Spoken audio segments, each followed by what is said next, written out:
Hi, welcome to Pricey Spice's grow vlog for 2017.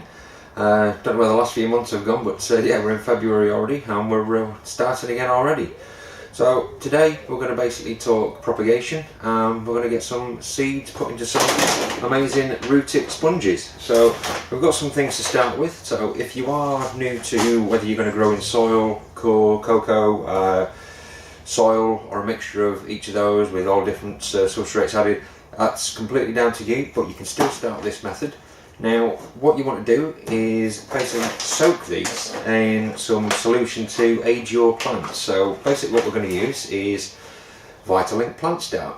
Now you can use watered down hydro nutrients, which is what I have done in the past, but even if you do water them down to even a third ratio, you're not going to get quite the same benefit, because what Plant Start actually does is it has better levels of, I think it's boron and calcium. So that's what your plants need when they start developing. As soon as they first start putting a root out, the boron, the calcium is at much better levels and they'll take it up better.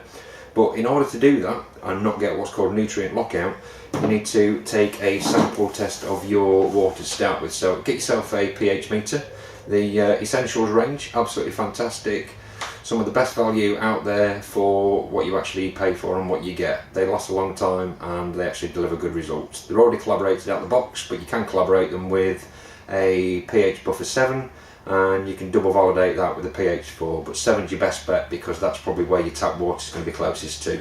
So literally measure out some water, which we've basically done here, and you can do a quick EC testing if you want, which will basically show you the levels of electrical conductivity, which is the mineral salts in your water.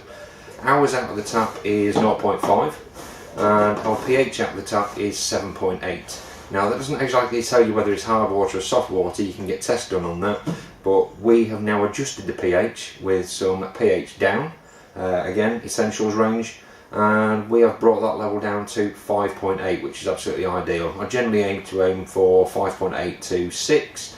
The reason why I've gone for bang on 5.8 is because the pH will rise a little bit, especially when you've got the bigger hydro tanks that you can see us growing with here. So we've got the water to 5.8, and on this bottle of Plant Start it basically states when you're doing things like this with seeds that you're going to go for a soak to get them germinated, to go with 3 to 4 millilitres per litre of water. So we've got 4 litres of water and we've added 4 mil per litre.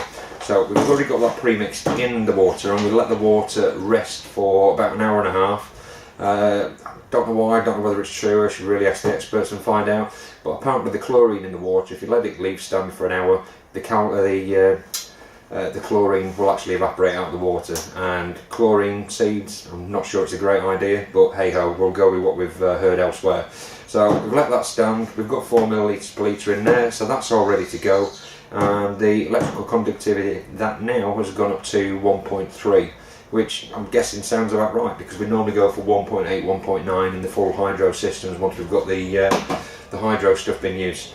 So what we're going to do is we're going to open up the rooted sponges and we're going to put them in there to soak for a quarter of an hour, and in the meantime we'll set up the mini propagator that's in here and grab some seeds. So yeah, definitely from what I've heard about the boron and the calcium being in there at better strengths, I'm sure that's going to do a much better job than if we were using watered down solution or even just plain water. So what you've got to remember is, yes, if you sow into compost, you're going to have some minerals in there, but not at the right levels. If you're going to go this way, you're giving the plants exactly what they need, when they need it, as soon as they've germinated, so you're going to get off to the best start. So anyway, let's open this up.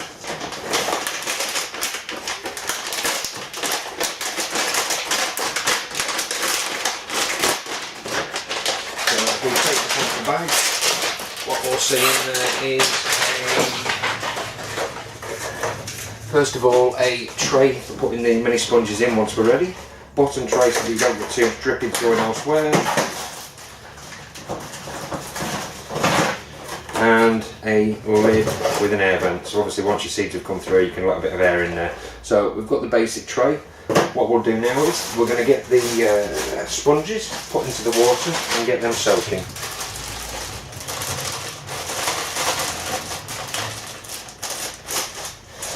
What you do also get with the rooted mini propagator kit, you'll get a little guide you'll get some first feed, which is very, very similar to the plant starts, but we're going to go and stay with the VitaLink this season. We've swarmed by it for the last 2 years, so we're going to start our plants with it and go on. But you will get the rooted first feed, and you've also got rooting gel if you do want to go from cuttings.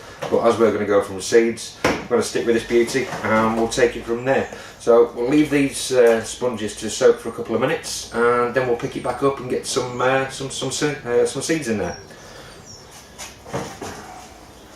So we've had our sponges soaking now for about 10-12 minutes. So as you can see, plenty of water in there.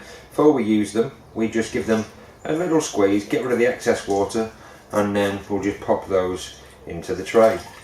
So don't squeeze them too much. You obviously want still a good bit of water retention in there, but you don't want to get your seeds to go mouldy before you've started. So you just want nice moisture in there without them being too soaking wet through. So let's get that potted into there, and then we'll start popping the seeds in.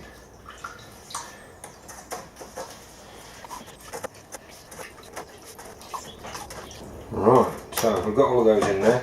We're not going to get rid of the water, we will be doing some more, but then if you've still got water left, what we will actually do is sieve that so any of the little bits don't get stuck in our water gun. We can use the water sprayer in there, and obviously spray the seeds in the propagation tray with the nutrients we've got in there. It's all good stuff. So what we're going to sow today is some Buchalokia chilies, or if you are American, you'll probably know them better as a ghost chili.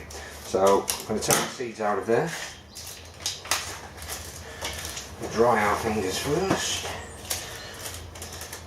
And if you are sensitive to capsaicin, I would recommend probably wearing some gloves, because seeds have obviously been attached to the placenta of the chili, which is the hop part that carries all of the hot chemical compound capsaicin.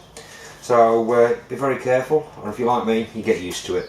So literally get your seed, pop it in the hole, pop it down there, make sure it goes down a few millimeters, and then literally just tear a little piece off the side and just poke that in the top just to exclude some light. So we'll do that with the rest of these seeds.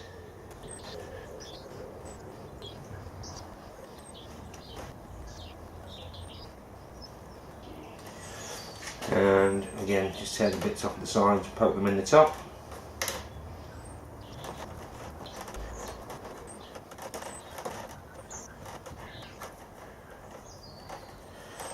So now we will go and write out a plant label. We'll stick that in with those seeds in that little mini propagator tray. We'll pop the lid on, and we're going to go and put that in the heated propagator at probably 28 degrees. I normally go 27, 28. If you go too hot, you will get faster germination rates, although you also run the risk of some not germinating, whereas if you go for a slightly lower temperature, then you've got more chance of them all coming through, but maybe not quite so quick. So it's dependent upon what you want to do. But yeah, get yourself a heated propagator or a heated mat, and you can basically put that on a heated mat because it's its own propagator. Absolutely fantastic. You will find seeds will take anywhere between 24 hours to 10 days, depends on the variety, some even longer, but if you've got good seed with a chili plant, you should expect to start seeing something within a week. So yeah, we're going to put that in the propagator, and we'll give you another update soon. Alright, thanks for watching. Bye for now.